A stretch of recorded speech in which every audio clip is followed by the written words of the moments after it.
Hello, and welcome to The Queer Gaze, a gay movie podcast dedicated to examining queer representation and issues. We're continuing our sports gaze theme with Dutch track and field film Jongens, or Boys. Yes. If you want to hear more of the discussion, including our Chili Pepper Award, please support The Queer Gaze at patreon.com/thequeergaze.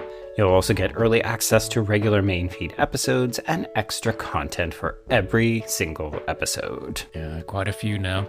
And you can follow us on social media at The Queer Gaze. Yes. All right, so Conrad, Boys, what a generic title. I feel like we might need to give people some help figuring out what is this movie actually about. Well, this is a Dutch film from 2014, originally made for television, directed by Mischa Kamp and written by Chris Westendorp and Jaap Peter Enderl. I'm probably massacring all of these names. I do apologize. Gotta love a Dutch name. Oh, yes. And Boys follows 15-year-old boy Seeger, who lives with his widowed father Theo and troubled older brother Eddie. As a member of his local athletics team, Seeger is selected along with his best friend Steph and teammates Tom and Mark to compete in the National Championship relay race. During their intensive training, Seeger, wouldn't you know it, finds himself developing unexpected feelings for Mark after they share intimate moments together. You're making it sound so salacious. I know. Well, it involves a log. Wow. Confused by these emotions and feeling social pressure to conform, Seeger, of course, begins dating a teenage girl, Jessica, his friend's girlfriend's best friend. Are you following? Who could care? Jessica's a beard. That's all you need to know. Yep, Jessica's a beard. I didn't even learn her name until the end of the movie. No. This painful love triangle continues as Seeger struggles between his growing attraction and his desire to maintain a normal heterosexual relationship. The situation also becomes increasingly tense at home as his widower father deals with rebellious brother Eddie, and it all comes to a head just as the final looms. Naturally, yes. Of course. I have to say, that description makes it sound incredibly dramatic, and this is a movie... I don't want to say that it's a bad movie because it doesn't have a ton of stakes, but it is not a conflict-driven film. So I'm not going to quibble with the description, but I don't think that Seeger is actually really struggling with his sexuality or trying to live a regular heterosexual life. Like, he decides, okay, I like this Mark guy, but also I'm not quite ready to come out, so I just sort of maintain the status quo, and that at a certain point he says, I'm not happy, and the movie's over. Yeah, yes, pretty much. I mean, the signs are all there. There's a particularly lovely, poignant scene where he goes to, I think it's a place that Eddie haunts, which is a garage, because his brother Eddie he's into motorbiking and motocross, Yes. as all wayward elder brothers do. I was reminded of our stopover in Canada for Jean-Marc Vallet's Crazy, actually. Yes. Mm-hmm. Very similar. Yeah. Yeah, but he stops over at his, I think it's a garage that he frequents. And of course, being a garage, there is the calendar of scantily dressed women in provocative poses. And he looks at it with, at best, clinical confusion and at worst sort of disgust. Yeah, like, is this what I'm supposed to be interested in? It's doing nothing for me. Yeah, exactly that, which you can tell is the same with his relationship with Jessica, where I think he spends time looking at his watch almost when they're making out. I mean, yeah, he absolutely likes her, but you can tell that he's just going through the motions because his friend Steph says, well, we should be double dating these girls, and don't you want this? And it's like, no, not really. Like, she seems lovely. He seems to enjoy her company, but he has no interest in putting his lips on her lips. No, none whatsoever. And I think that's pretty clear. Sure. So, yeah. So I'm not sure, you're right, I'm not sure that there's a huge amount of confusion there. It just seems to be sort of, I don't know, lazy, apathetic almost. It's like, he can't be bothered to come out because it's too much effort almost. Like, well, there's no pressing reason to do it except for the fact that I keep disappointing this boy whose lips I do want to put mine against. So I guess by the end of the film, I should probably do that. Otherwise, I look like an asshole. Yeah. I think that's pretty much the most pressure that he's under. Yeah. Apart from the pressure to race, but even that, it doesn't feel as though there's a huge amount of expectation from his father or Yeah. it's particularly important to the town. It just seems to be something that's happening. People Yeah. would quite like them to win. It's Yeah. fine. Yeah, I truly do believe that this is the least conflict driven, most low stakes title that we have covered to date. And I'm curious if you would agree with me, but I think part of the reason is that because this was made for television and intended for younger audiences, I wonder if it's just meant to be a very gentle, barely even coming out story. It's just, hey, maybe you're going through something similar to this. It doesn't have to be a big deal. Live your life, be happy. The end of the movie. It could very well be, and I have to, of course, make a comparison with Heartstopper because it was just hanging in the air. I mean, they were again projects that were made very specifically with the idea of being accessible to the widest possible age group. Yeah. I believe the director, Mischa Kamp, who is a female director. Although, as she wryly points out in an interview, the name Misha actually is More often male. more often male in the Netherlands. So she is often confused and people are surprised when she arrives for interviews. But yes, she was very keen. She's often done these sort of coming of age Right. themed movies, and she's very keen to make it suitable for, not just attract, but make it suitable for the whole family. So Yeah. the adults have got something to watch, and I think that they will particularly be drawn to the father's dilemma in this movie and be able to relate to that. And teenagers as well, all the way down to, the Mark has a little sister who's has a reasonably prominent role in the film in the sort of falling in love montage, in fact, which is odd. There is a third wheel on the trampoline. I was like, look at this girl cock blocking the teenage boys. Yeah, so it's not particularly explicit. We're going to have trouble with the Chili Pepper Award people. Oh, it's going to be all intimacy all the time. Yes. It is. Yeah, it's not that. It's not particularly sweary. It's not violent. No. It is as easygoing and as easy to watch as you could imagine.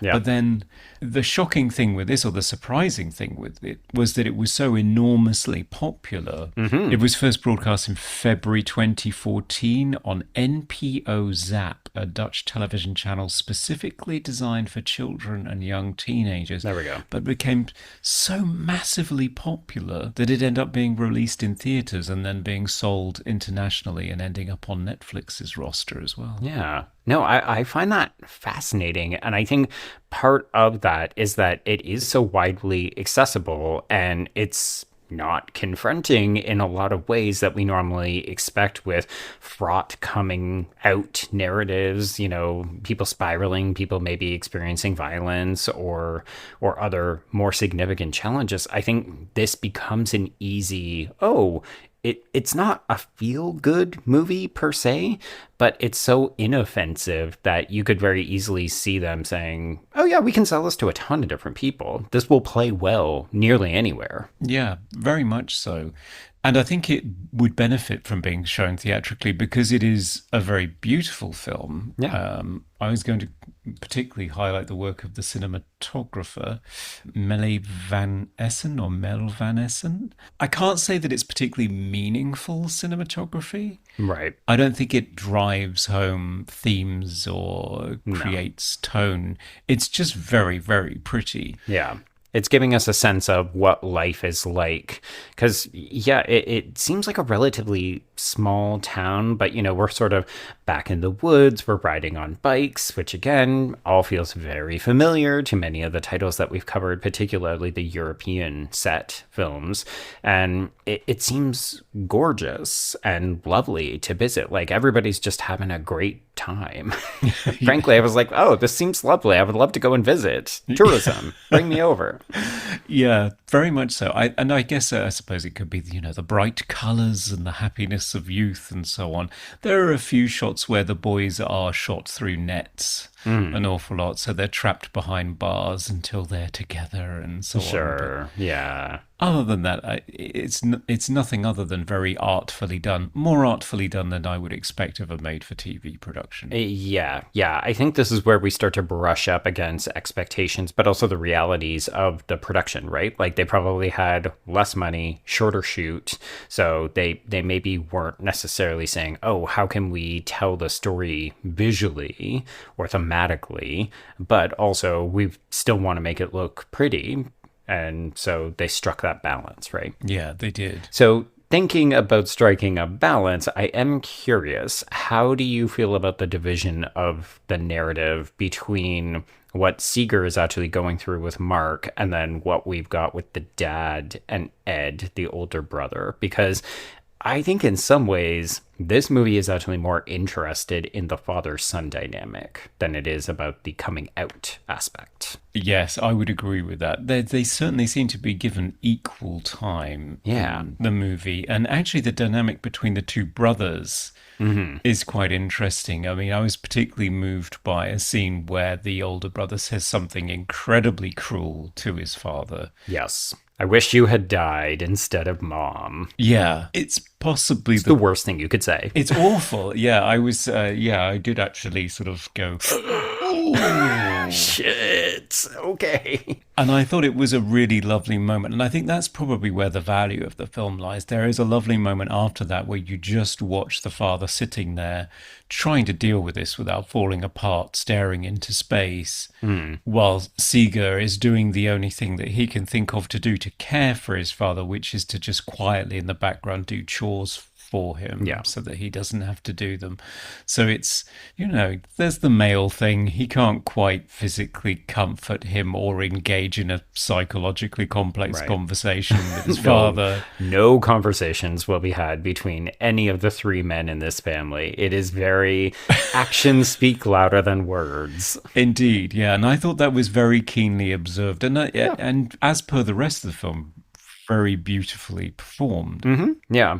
No, I mean, I think that even though this is in some ways a very slight film, and I think it therefore easy for people to dismiss because it feels either family friendly or maybe made for just younger audiences. Like, is there as much for adult audiences to get out of this? And I think we can have that conversation, or you can quibble with it.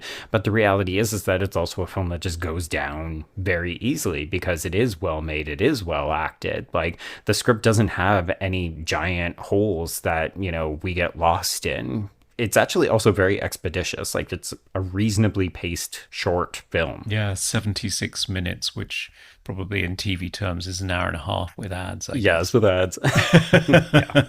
Yeah. And I think it's quite telling that the conflict really comes to a head at a literal crossroads, I think. Yeah. Where Seeger has very foolishly agreed to get into the back of a car with his brother when he's joyriding after his motorbike has been confiscated from him by his father.